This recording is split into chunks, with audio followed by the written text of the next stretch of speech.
नमस्कार, अपना प्रदेश उत्तर प्रदेश उत्तराखंड देख रहे हैं आप। मैं हूं आपके साथ पूजा मोहन पांडे। बुलेटिन की शुरुआत बड़ी और अहम जानकारी के साथ करेंगे। हजरतगंज स्थित गांधी प्रतिमा पर पहुंचे किसान भारतीय यूनियन के बैनर तले तमाम किसान और प्रदर्शन जारी है। 9 किसानों को गिरफ्तार किया गया, रिहा करने की मांग की जा रही है। रिहाई नहीं होने पर कल देशव्यापी प्रदर्शन होगा। अगर रिहाई नहीं तो कल देशव्यापी प्रदर्शन होगा। हजरतगंज स्थित गांधी प्रतिमा पर किसान पहुंचे हुए हैं। भारतीय किसान यूनियन के बैनर तले प्रदर्शन यहां पर जारी है।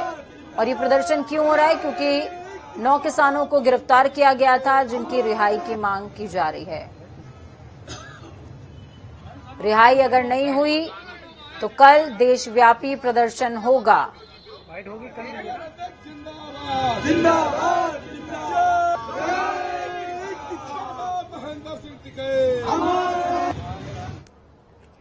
सिद्धार्थनगर के डुमरियागंज राजकीय कन्या इंटर कॉलेज में 1:15 पर सीएम कार्यक्रम स्थल पर पहुंचे। मुख्यमंत्री योगी आदित्यनाथ का वहां पर जोरदार स्वागत किया गया। उन्होंने 525 करोड़ की लागत से बनी 300 विकास परियोजनाओं का लोकार्पण भी किया और शिलान्यास भी। उन्होंने योजनाओं के लाभार्थियों को स्वीकृति पत्र वितरित किया है। मुख्यमंत्री ने 4.5 साल की कार्य योजनाओं को लोगों के बीच रखा।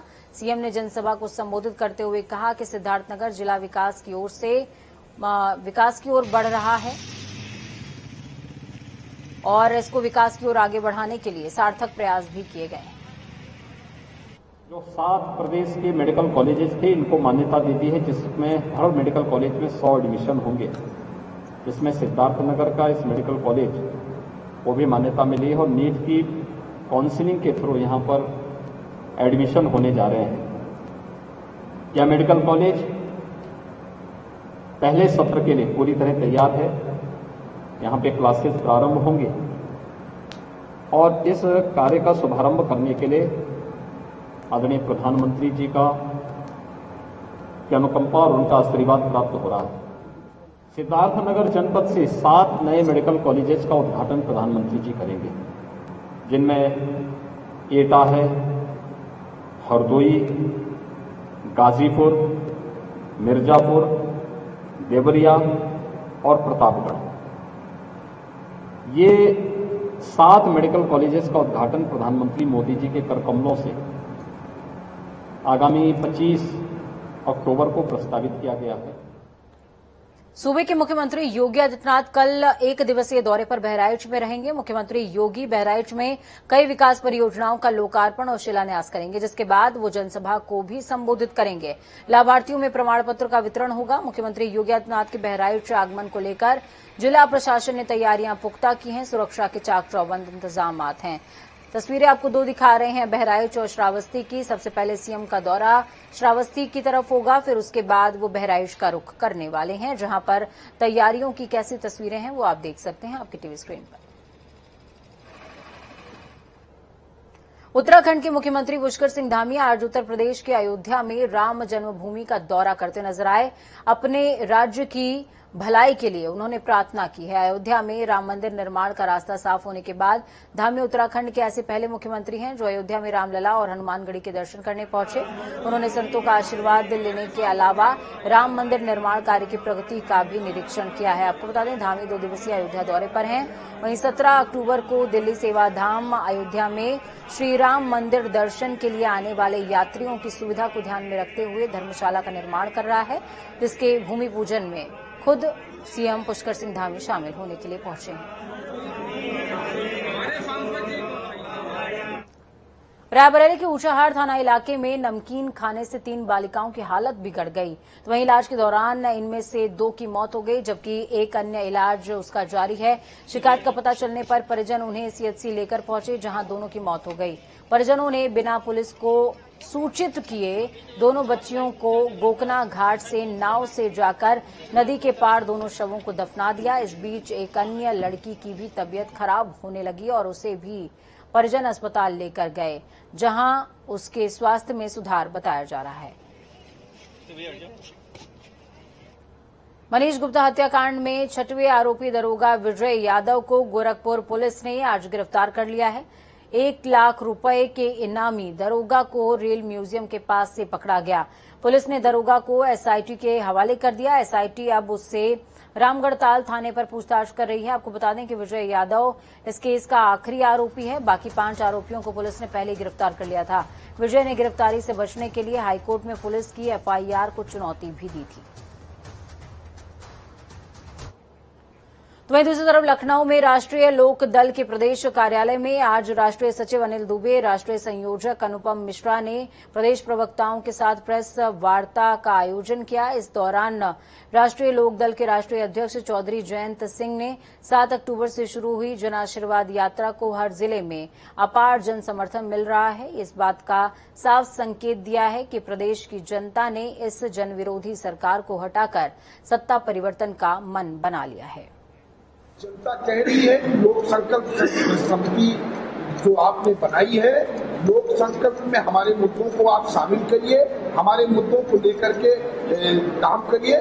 और लोक संकल्प समिति ने 5 लाख लोगों से, उत्तर प्रदेश के 5 लाख लोगों से संवाद करने का और उस संवाद से जो प्राप्त बिंदु आएंगे उन बिंदुओं को लेकर के काम करने का, उनको अपने चुनाव घोषणा पत्र में शामिल करने का निर्णय लिया है। और उन बिंदुओं को माननीय जयंत चौधरी जी 31 अक्टूबर को लखनऊ में हमारा पटेल जयंती मनाई जाएगी। और हमारा मुजफ्फरनगर की नगर कोतवाली पुलिस ने शनिवार को मुखबिर की सूचना पर एक मकान में छापेमार कार्रवाई करी। छापेमारी के दौरान पुलिस ने मौके से 3 आरोपियों को नकली नोट बनाते हुए रंगे हाथों गिरफ्तार कर लिया।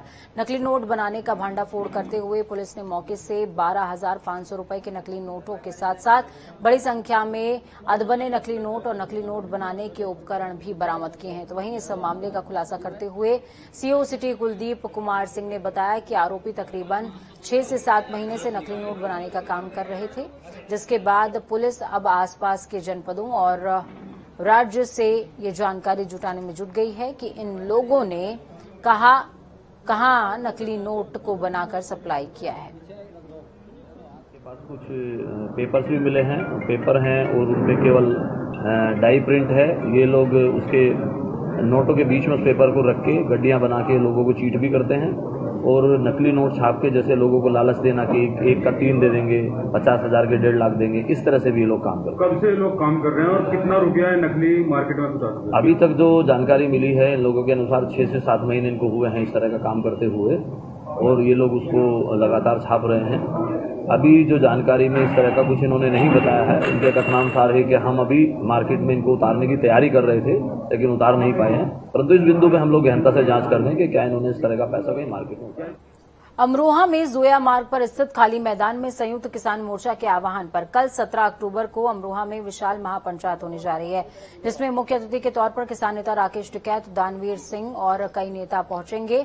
इस महापंचायत में सरकार से आर पार की लड़ाई का प्लान तैयार किया जाएगा। किसान नेता रामपाल सिंह ने बताया कि कल 17 अक्टूबर को यहां पर होने वाली महापंचायत को लेकर तैयारियां जोरों पर की गई हैं। जनपद के अलावा आसपास के क्षेत्र के किसान भी इकट्ठा होंगे। साथ ही उन्होंने कहा कि सरकार से इसकी तीनों कृषि कानून समाप्त करने और एमएसपी लागू करने की मांग की जा रही है।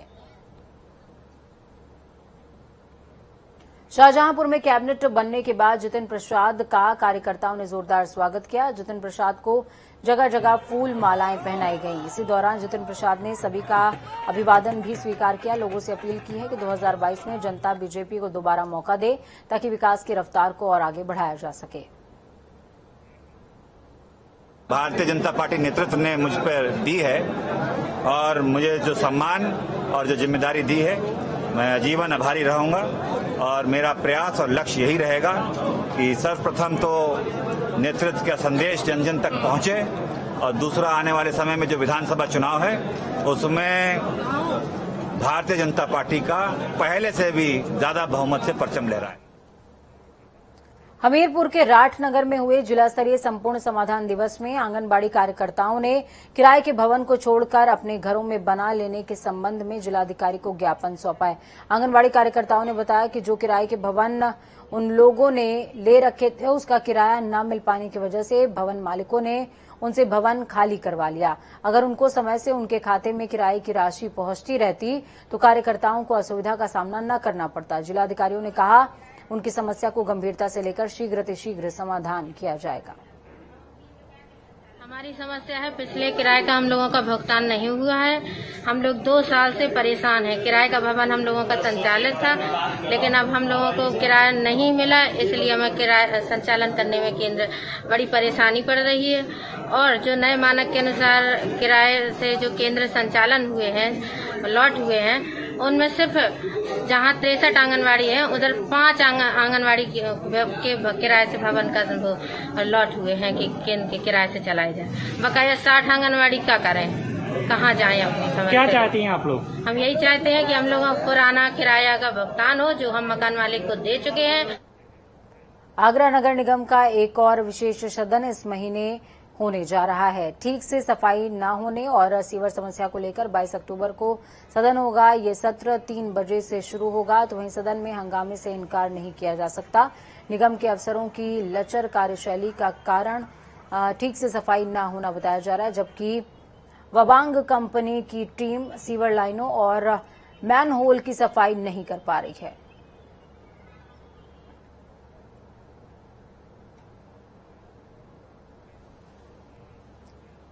संत कबीर नगर में बच्चा चोरी का मामला सामने आया। बताया जा रहा है कि मां के पेट से ही बच्चा चोरी हो गया। सुनकर थोड़ा सा अजीब लग रहा होगा, लेकिन ये सच है। ये खास रिपोर्ट देखिए।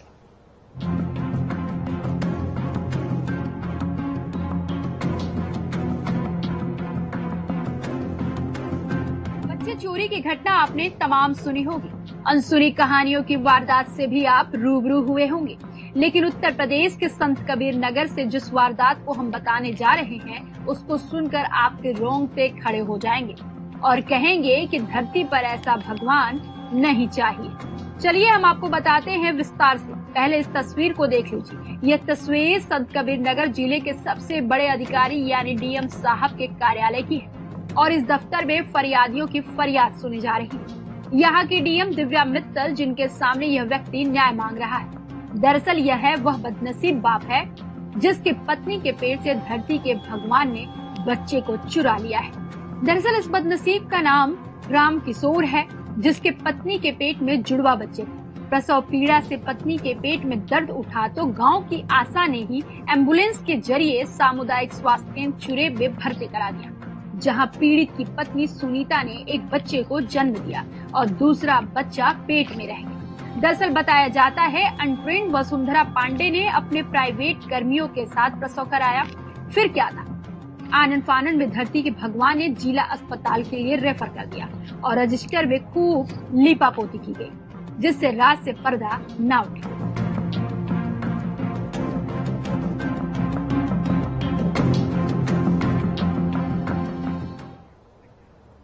2022 में होने वाले विधानसभा चुनावों को लेकर पार्टियों ने कमर कसनी शुरू कर दी है। आज प्रगतिशील समाजवादी पार्टी के प्रदेश महासचिव और पूर्व एमएलसी राम नरेश यादव महोबा पहुंचे, जहां उन्होंने पार्टी कार्यकर्ताओं के साथ समीक्षा बैठक करी। तो वहीं बैठक में उन्होंने जानकारी दी है कि आगामी 19 अक्टूबर को पार्टी के राष्ट्रीय अध्यक्ष शिवपाल सिंह यादव परिवर्तन रैली लेकर महोबा पहुंचेंगे, जहां वो एक सभा को संबोधित करने वाले हैं। साथ ही इस दौरान लखीमपुर खीरी में किसानों के साथ हुई बर्बरता को प्रदेश अध्यक्ष ने सरकार की तानाशाही भी बताया।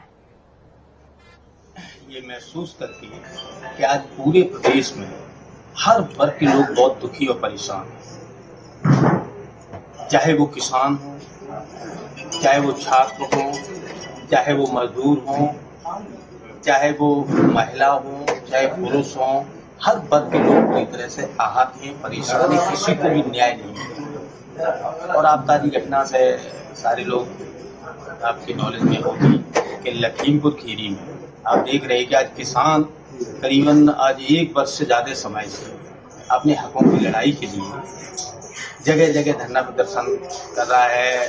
जो जितनी एनसीआर की जो टेरिटरी है उस पर धरना दे रहा लगातार 1 वर्ष उनको न्याय। उत्तराखंड में भाजपा के वरिष्ठ नेताओं के ताबड़तोड़ दौरे जारी हैं, जिसको भाजपा 2022 विधानसभा चुनावों की तैयारी के तौर पर देख रही है। भाजपा के राष्ट्रीय प्रवक्ता और उत्तराखंड के सह चुनाव प्रभारी आरपी सिंह आज हल्द्वानी पहुंचे थे, जहां उन्होंने भाजपा के तमाम संभाग कार्यालय में 2 सत्रों में हल्द्वानी, लालकुआं और काला ढूंगी विधानसभा के पदाधिकारियों की बैठक ली। बैठक में आगामी विधानसभा चुनाव की रणनीति पर चर्चा हुई है, तो वहीं इस बैठक में आरपी सिंह ने कार्यकर्ताओं और पदाधिकारियों से सुझाव भी लिए। वो ये तय कर लें कि उनका मुख्यमंत्री का कैंडिडेट कौन है। जो अपने आप को मुख्यमंत्री का कैंडिडेट कह रहे हैं वो है या नहीं है। और दूसरा वो ये भी तय कर लें कि ये कौन सी वाली कांग्रेस है। ये कांग्रेस वो है जिसने देश की आजादी की लड़ाई लड़ने की अपनी सीना ठोकती है, या ये वो कांग्रेस है जो पाकिस्तान के साथ अपनी दोस्ती निभाती है। हरीश रावत जी ने थोड़े दिन पहले कहा था कि जनरल कमर चीमा बाजवा मेरा पंजाबी परा है। सब्जी की कीमतों में उछाल के बाद सब्जी मंडी में ग्राहक अब कम नजर आ रहे हैं। आड़ती बताते हैं कि मंडी भाव में ही इतना ज्यादा उछाल आ गया कि थोक में खरीदने की गुंजाइश ही नहीं बचती। टमाटर 60 रुपए किलो बिक रहा है, तो प्याज 45 से 50 रुपए। दुकानदारों के मुताबिक पीछे से माल कम आ रहा है। जो थोड़ा गुंजाइश बची है वो शादी के सीजन ने पूरी कर दी है।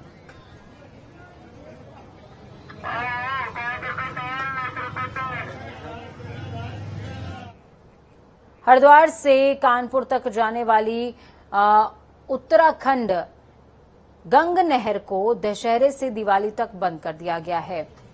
शुक्रवार मध्यरात्रि से हरिद्वार के भीमगोंडा बैराज से गंग नहर का पानी रोक दिया गया, तो वहीं 4 नवंबर की रात को नहर में पानी छोड़ा जाएगा। आपको बता दें कि हर साल वार्षिक मेंटेनेंस के लिए उत्तराखंडीय गंग नहर को बंद कर दिया जाता है। गंग नहर होने से जहां पश्चिमी उत्तर प्रदेश में सिंचाई प्रभावित होती है, तो वहीं दिल्ली एनसीआर क्षेत्रों में पेयजल की किल्लत भी इस दौरान बढ़ जाती है। नहर चलती है तो इसमें सिल्ट आ जाती है। नीचे जो अन्य जिले हैं वहाँ पे राजवा है और अफ्रीका है, जो भी हैं, सब में सिल्ट इकट्ठी हो जाती है, तो उसकी सफाई होती है। दूसरा, ये खरीफ की फसल कट जाती है और रबी की तैयारी हो, तो ये पीरियड थोड़ा सा गैप होता है किसानों के लिए, तो उनको पर्याप्त पानी रबी में देने के लिए तो ये प्रावधान है कि इस 20 दिनों में इसकी सिल्ट विल्ट की सफाई करके, और जो अन्य टूट फूट होती है नहर में या राजवाओं में, वो इस दौरान कर ली जाती है। टोक्यो ओलंपिक 2020 के सिल्वर मेडलिस्ट रवि दहिया हरिद्वार पहुंचे, जहां उन्होंने श्री दक्षिणा काली मंदिर पहुंचकर पूजा अर्चना भी की है।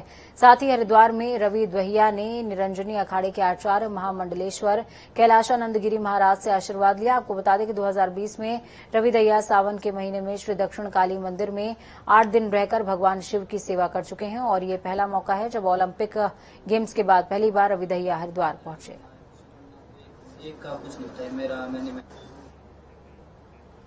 जम्मू कश्मीर के पुंछ जिले के मेंढर में आतंकवादियों की धरपकड़ के लिए सर्च ऑपरेशन के दौरान हुई मुठभेड़ में टिहरी जिले के विमान गांव के 26 साल के विक्रम सिंह नेगी आतंकवादियों से लोहा लेते हुए शहीद हो गए। शनिवार को विक्रम नेगी का पार्थिव शरीर उनके पैतृक गांव पहुंचा, जहां सैकड़ों की संख्या में लोगों ने उन्हें नम आंखों के साथ भावभीनी श्रद्धांजलि दी। शहीद विक्रम नेगी अपने परिवार के इकलौते बेटे थे, जो अपने पीछे दादी, माता पिता, पत्नी सहित 1.5 साल के बच्चे को छोड़ गए हैं। गांव में बहुत ही सज्जन लड़का था हमारे यहाँ पे, उनको बड़ी चाहत थी फौज में भर्ती हैं, और 2015-16 में ये भर्ती हुए हैं। बड़ी उम्मीद थी इन्हें कि मैं कुछ न कुछ देश के लिए करूँगा, लेकिन समय ने धोखा दे दिया इन्हें। इनके घर में इनके साथ इनके माता पिता हैं और घरवाली है और एक छोटा 1.5 साल का लड़का।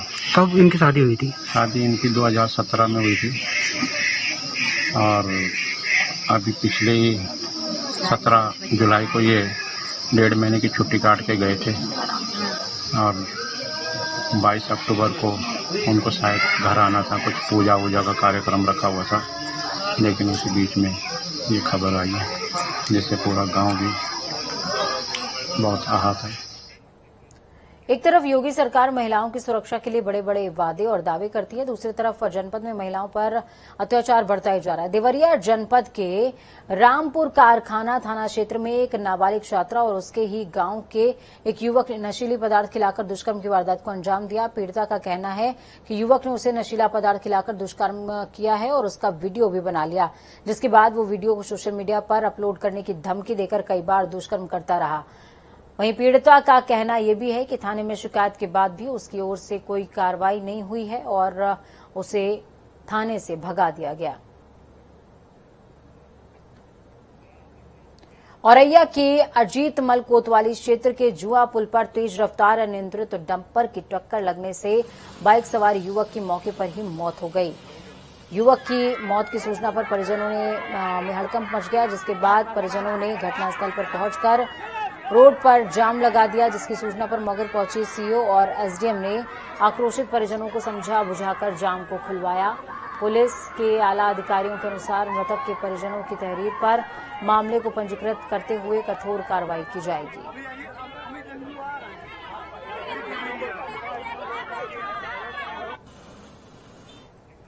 तो वक्त यहाँ पर छोटे से ब्रेक का ब्रेक उस पार खबरों का सफर लगातार जारी रहेगा। बने रहिए जनता टीवी के साथ। हमारी ये कामना है कि आपका आने वाला कल आज से बेहतरीन हो। नमस्कार।